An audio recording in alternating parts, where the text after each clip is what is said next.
What is up, homies? My name is Felix, and I am here back again with another video for you all today. So something that's always been very interesting to me is taking like the outputs and the inputs and whatever on your audio interface, just messing around with them and sending certain stuff through outboard gear or guitar pedals or whatever the heck you might want to do. And it just so happens that I actually just got a new audio interface, this one, that actually has a bunch of outputs and a bunch of inputs and stuff. So what we're going to do today is mess around, experiment with running stuff through guitar pedals. In my head, I have a lot of hype about it, so it's probably not going to be as cool as I think it is, but we're going to see. Make sure you guys go check out my Instagram, SoundCloud, playlist of songs I produced, BeatStore, Discord, all that stuff. Go check it out if you'd like to do so. And now we can get into this video. So basically the way that my interface works is there's two little inputs on the front here that are easily accessible, but then if we flip it around to the back side, you can see that we've got a bunch more inputs and a bunch of outputs as well. And basically the way that you do this, to the best of my knowledge, is you just take whatever you want to send through a guitar pedal or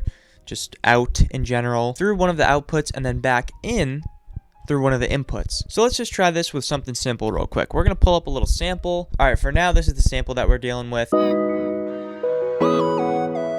And now comes the tricky part. So we have this assigned to a mixer. We're going to go here and go out 1 and out 2. Now we're going to go back over here, grab a couple guitar cables or little patch cables or whatever. Actually, I had it as out 1 and 2, but those I think are the speaker outputs, so we're going to go 3 and 4. So now just take one of these, plug it into 3, and now we'll plug this other end into whatever input we choose. Let's just go with 5. And now the signal should be sent from FL Studio into FL Studio again. However, nothing is happening here. It's just sending the sample back through the interface. So we need something else here.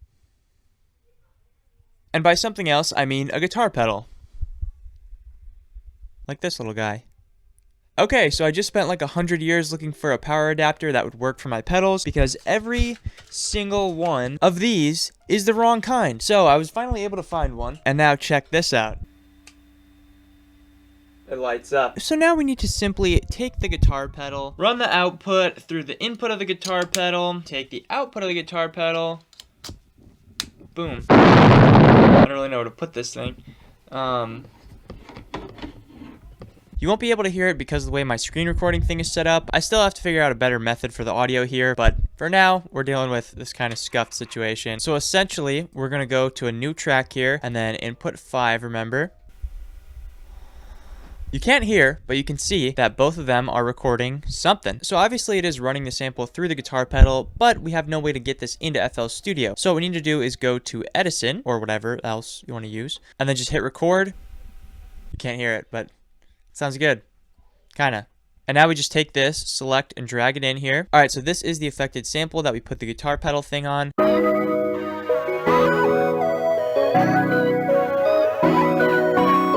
I feel like it has a very interesting kind of like vintage color to it. The pedal that I used is a bit crusher pedal, and I just turned the settings kind of down like a little bit lower, but also obviously you can still hear it. It's a very extreme effect. I don't know, but I'm actually not disappointed. I was expecting to be like fully disappointed by this, but I think it's actually pretty cool. Now what I want to do is try to record something live with effects on it. So I think I'm going to do this with drums. So basically I'm going to have, I don't know. I don't really know how I'm going to do it. All right, here's what I'm thinking. I'm going to go to insert 1, select my insert 1, which is this mic right here. I'm going to go to output 3 and 4. And then in the next mixer channel, we're going to select the guitar pedal that we had, which is input 5 here. And now we're going to put the record track on this one. Record.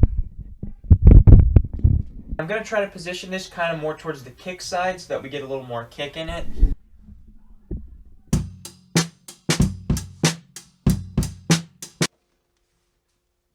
Let's see how that sounds. Honestly, it does not sound bad. I think now what we should try to do though is just do a bunch of different guitar pedals and see what kind of crazy effects we can get. So I think the other two that I'm gonna do are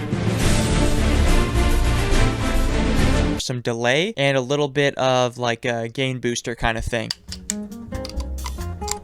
Okay, so this is going in, out. This can get confusing pretty fast. Jeez, dude. This is such a mess. Boom. Let's go. We did it. Now what do I do? All right, first of all, we need a little something to test how this is going to sound so we can adjust the knobs on these bad boys. So I think I'm going to pull up a little something from my vintage drum kit, which you can purchase now at the link in the description below. So we got this little... So we're going to put this bad boy in channel 1, and now... You can't hear it, but it's being affected very heavily. So I'm just going to mess with these settings, actual knobs now, until we get something that sounds good. All right, this is going to sound crazy, hopefully in a good way.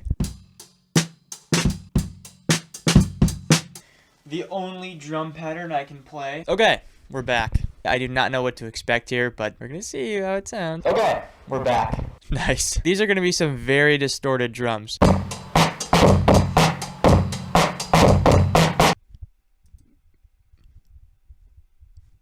That's pretty much all I have to say about that. It's not amazing or anything, but it sounds cool. It's definitely an interesting sound. I don't know if I would do the delay again, but it was a nice little experiment. All right, so at this point, pretty much an expert. The only thing we really have left to do now is just make a beat. I think what I'm going to do is just make a beat, and everything that I make, I'm going to have something sent through a guitar pedal. So yeah, let's start off with some guitar. So what I think I'm going to do is record the guitar like an old man and mic up a guitar amp, since we're just doing a whole bunch of experimenting today.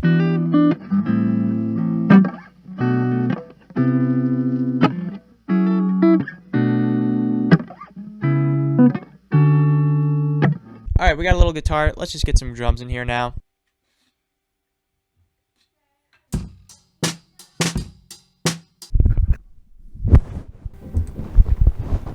All right, so we got the drums. Now what we need to do is add a little bass or something. Maybe add...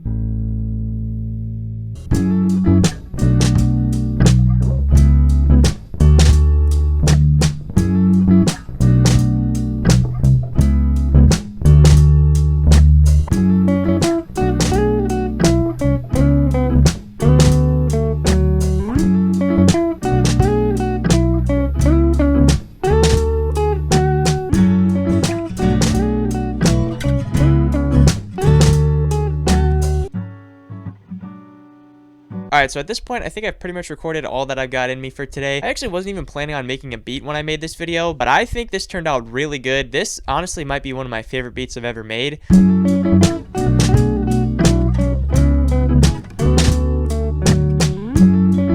I will experiment a little bit, but I think what I want to do, honestly, is just run this whole beat through that gain pedal and see if it gives it some nice warmth and color, whatever. I'll also try it with the bit crusher pedal, but with the settings turned all the way down. Alright, so what are my final thoughts on this technique of running stuff through guitar pedals? I think it's really, really cool and very creative. The one thing I have to say is there's a lot of cables involved. It gets very messy and very confusing very quickly. So you definitely need a good workflow, and you really need to keep track of your cables and your whole workspace and everything. Also, it would probably be way cooler if you had way better and more expensive pedals and stuff. I don't have the best pedals in the world because I've never been a huge pedal guy. As of right now, with the pedals that I have, I don't know if I would really use it super often for like whole samples and beats and stuff like that. However, it is a great technique for using on individual parts of your beat. Like if you have a little piano sample, you got a little lead, you got a little bell sound, I don't know, whatever. I think it sounds really cool when you add it just subtly to your beats. So yeah, that is pretty much going to do it for me in this video today. I hope you guys enjoyed this one. This is something that I've been wanting to do for a really long time, as I said, and I think it kind of lived up to the hype a little bit. You really feel like you know what you're doing when it comes to music when you're twisting knobs and plugging certain things into other things. But yeah, definitely go try this out if you have an interface that can handle it. If not, it's not a make or break kind of thing that you need to do. So yeah, make sure you guys go check out my Instagram, SoundCloud,